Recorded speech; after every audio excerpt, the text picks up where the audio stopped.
Assalamualaikum warahmatullahi wabarakatuh. Alhamdulillah wa syukru ala ni'amillah. Asyhadu an la ilaha illallah wahdahu la syarikalah. Wa asyhadu anna sayyidana Muhammadan abduhu wa rasuluhu la nabiyya ba'dah. Allahumma fasolli wa sallim ala sayyidina Muhammad ibni Abdillah wa ala alihi wa ashabihi wa mawala amma ba'du. Kalawan inayah Allah subhanahu wa ta'ala urang tiasa tepang deui dina raraga ngalanjutkeun balagan ngalanjutkeun hanca urang dina mertelakeun urusan nu janten ibadah salat teh. Supados berkah iriungan suang kawitan wae ku dauhan Rasulullah sallallahu alaihi wasallam pidauh mantenanana laisa lil abdi min salatihi illa ma aqala minha.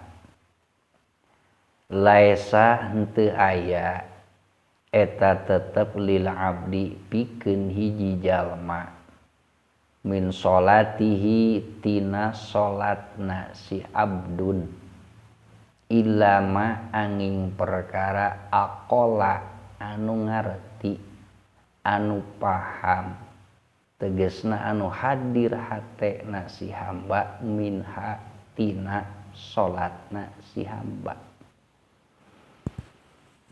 Lamun urang nitenan kana ieu redaksi kata laisa lil abdi min sholatihi illa ma aqala minha, maka redaksi kata ieu teh maedahkeun kana qasr maedahkeun kana hasru teh lamun istilah ilmu ma'ani mah. Non nu jadi sabab pangna maedahkeun kana qasr maedahkeun kana hasru lantaran dina ieu kalimat teh kumpul antara adawat nafi jeung nu jadi adawat illa. Ceuk kaidah di mana-mana kumpul adawat nafi jeung illa maka maedahkeun kana qasr. Ke kumaha maedahkeun kana qasr bahwa ayana hukum nu terjadi teu bisa kaluar tina anu aya di dieu. Contoh sederhana keur memudahkeun pemahaman urang model dina kalimah la ilaha illallah. Dina eta kalimah aya adawat nafi nyatana lapad la teras aya istisna nyatana lapad illa.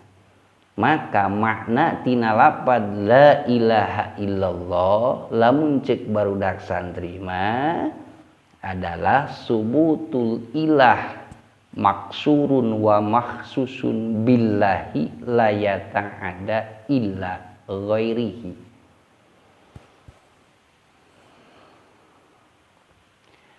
Subutul ilah tetepna pangeran maksurun diwungkulkeun wa mahsusun jeung ditangtukeun billahi Allah wungkul la yata'ada moal bisa ngaliwat naon sifat pangeran ila ghairi kaliyana Allah. Eta kalimah teh nunduhkeun bahwa anu sah anu pantes kasipatan ku pangeran mah wungkul Allah, lian Allah mah teu kasipatan teu sah disebutkeun nu jadi pangeran. Eta paedah tina memahami kana kalimah qasr. Tah di dieu ge sami keur perbandinganana laisa lil abdi min sholati ila ma aqala minha lamun diterjemah bebaskeun mah dilempengkeunana mah hiji hamba wujud soteh nu jadi ganjaran dina pelaksanaan salatna apabila salatna teh dimengerti, apabila salat nu dilaksanakeunana teh dipahami, sedangkeun ayana paham ayana ngarti dina setiap pelaksanaan sholat, baik itu adalah rukun qauli, baik itu adalah rukun fa'li, baik itu adalah sunnat hayat, baik itu adalah sunnat abad, mesti kedah hadir hate dina eta nu jadi sholat kakara wujud ngarti, wujud nu jadi paham. Jadi ieu dauhan Rasulullah sallallahu alaihi wasallam teh naokidan tina anu ti heula betapa pentingna bahwa dina salat teh kedah hadir nu jadi hate. Betapa dicacadna pelaksanaan salat urang apabila goflah poho teu inget teu eling malaweung ngalamun leunina selama pelaksanaan ibadah salat. Masyaallah. Isin kadang-kadang urangnya lamun emut kana dauhan Kanjeng ieu jeung ngarasa ingis ngarasa sieun. Daru masa geuningan salat urang mah kitu we geuningannya. Kadang-kadang urang saking husu-husuna eta salat. Timiti Allahu Akbar takbiratul teu sadar nya pak beres we. Kadang sok pabeulit teh rakaat katilu apa rakaat kaopat geus sabaraha rakaat saking ku husu-husuna bangsa urang. Masyaallah, bebereskeun urang dina nu janten ibadah salat. Cek ti payun anu nuju atanapi hanca kamari nyarioskeun nu janten perkawis sikep urang dina nalika adan. Tinggal ayeuna dina masalah wa amma thaharatu dina pelaksanaan nu jadi susuci. Urang terang dina aturan salat di antawisna hiji kedah suci tina hadas ageng, 2 kedah suci tina hadas alit, nomor katilu kedah suci tina najis baik dina anggean nu diangge ku urang dina salat, baik dina awak urang selama pelaksanaan salat oge tempat salat urang disyaratkeun kedah steril, kedah bersih tina nu jadi najis. Ngan lamun ku urang ditaliti, lamun ku urang ditaluntik bahwa nyucikeun urang tina hadas ageng, nyucikeun urang tina hadas leutik, hadas ageng meureun bisa hilangna teh kudu jadi pagawean adus. Hadas alit bisa dihilangkeun ku ngalaksanakeun pelaksanaan nu jadi wudu.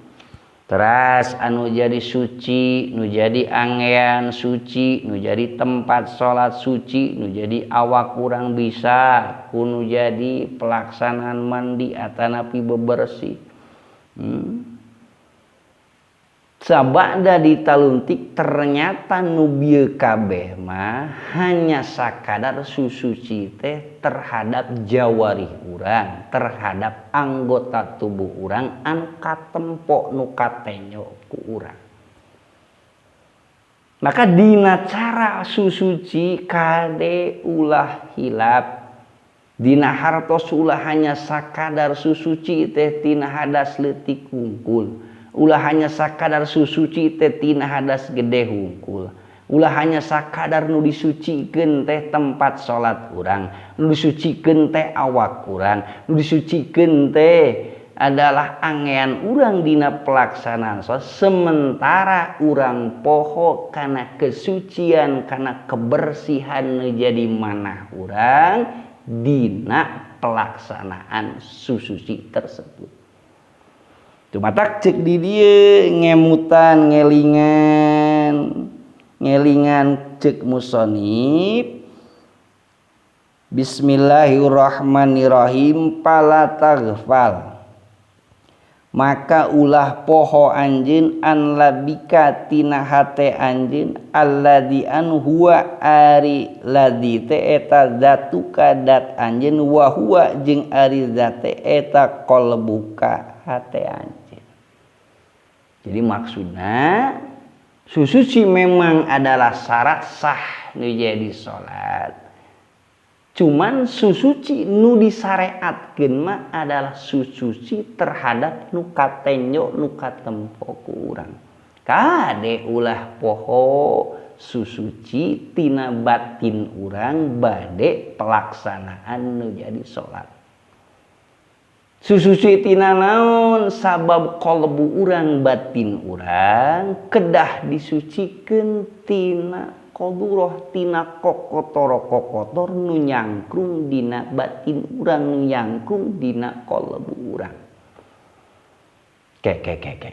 Maksudna kumaha? Maksudna ulah hanya sakadar dohir unggul sementara batin urang ku urang diantep lomokot kudu jadi kokotor. Kayaknya di mana timbulna eta kokotor?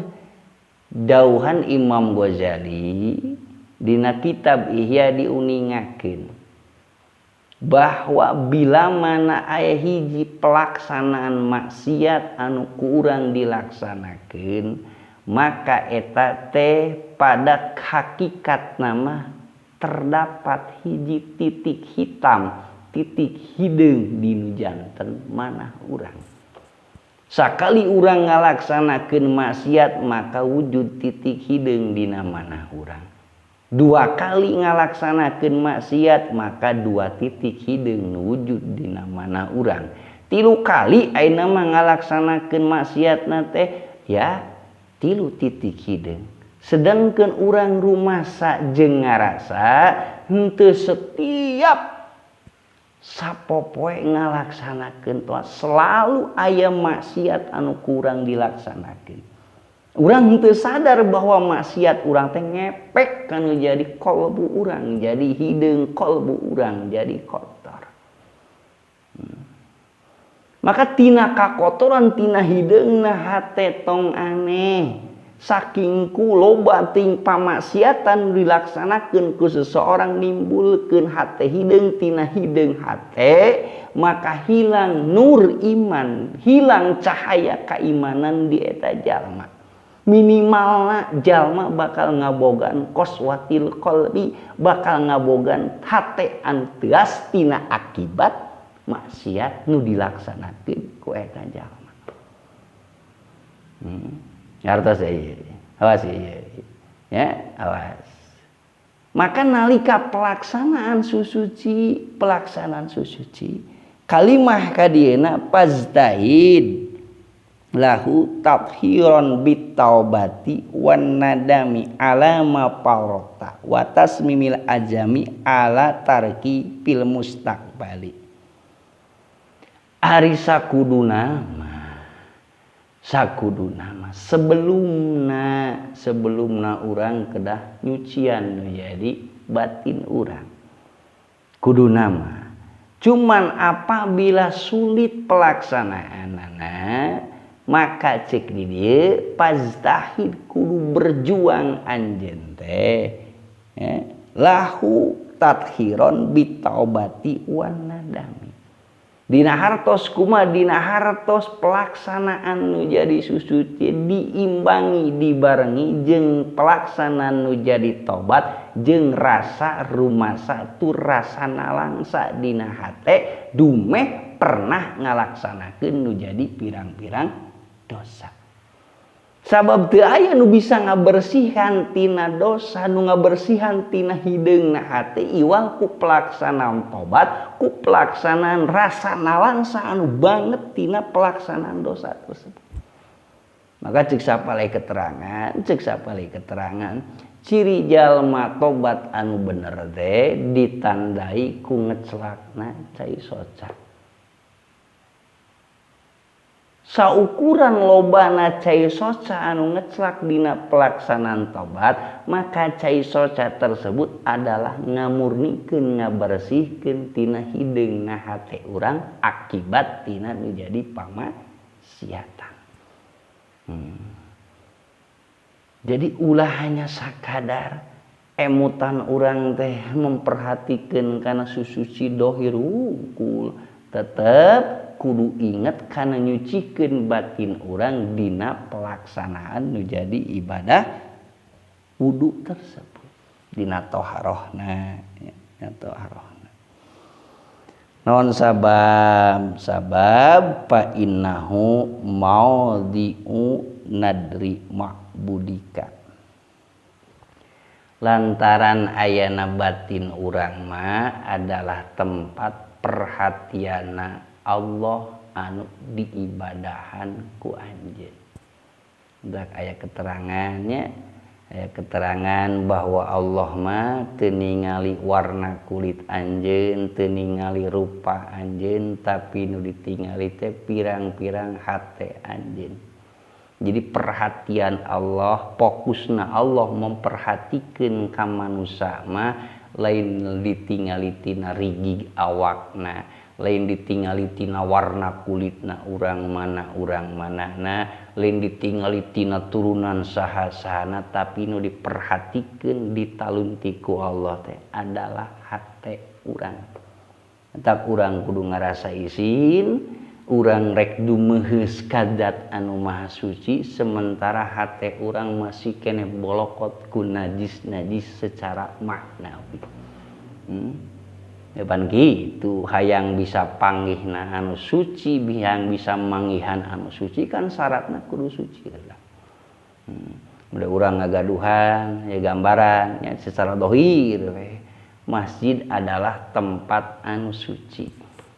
Maka jalma anu ngabogaan hadas gede diharamkeun pikeun lebet ka masjid. Nah, sabab tojaiyah perkara anu suci diasupan ku jelema nu ngagaduhan hadas gede. Atau contoh kecil deui, contoh kecil.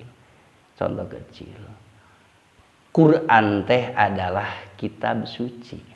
Maka disyaratkeun urang bisa ngaragap, bisa mawa Quran teh urang we kedah suci. Ya buktosna suci tina hadas ageng jeung suci tina hadas leutik. Nya kitu deui sami.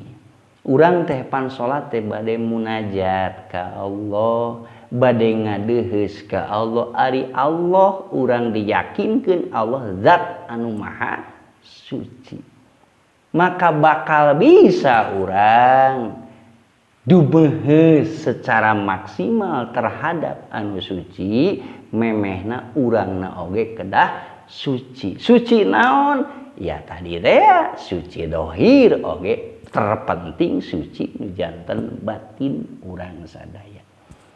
Jadi kesimpulanana dina pertemuan ayeuna bahwa diantawi syarat salat teh kedah suci nu jadi dohir urang, maksudna suci tina hadas ageng, suci tina hadas alit, suci angean urang tina najis, suci awak urang tina najis, suci tempat salat urang tina najis, tapi kade peupeuje ulah hilap tina nyucikeun batin urang. Ulah hilap tina nyucikeun batin urang. Kumaha cara nyucikeun batin urang? Ya ku pelaksanaan nu jadi tobat jeung perasaan nalangsa dumeh rasa jeung rumasa loba dosa loba pamaksiatan nu kurang parantos dilaksanakeun. Naon sababna pangna batin urang bade pelaksanaan salat kedah suci sabab urang bade dumeheus ka Zat Allah anu maha suci. Sebagai gambaran mah bisana urang asup ka masjid ge pan kudu suci, bisana urang ngaragap Quran ge pan kudu suci. Sok komo ieu urang bade dumeheus ka Zat anu maha suci, maka syarat urang kedah suci heula sakitu nu kapiatur. Mudah-mudahan sing aya mangpaatna. Wabil khusus ieu pepeling kangge simkuring pribadi dina raraga nelaah kitu padamelan salat urang kembali sabab salam ieu seseueurna jalma teh hanya sakadar merhatikeun kana masalah dohirna hungkul dina susuci teh, sementara geningan aya nu leuwih penting tinimbang masalah susuci dohir nyatana nyucikeun nu jadi hate urang, nyucikeun nu jadi batin urang bade ngalaksanakeun salat ku pelaksanaan leres-leres nu janten pertobatan. Sakitu we. Assalamualaikum warahmatullahi wabarakatuh.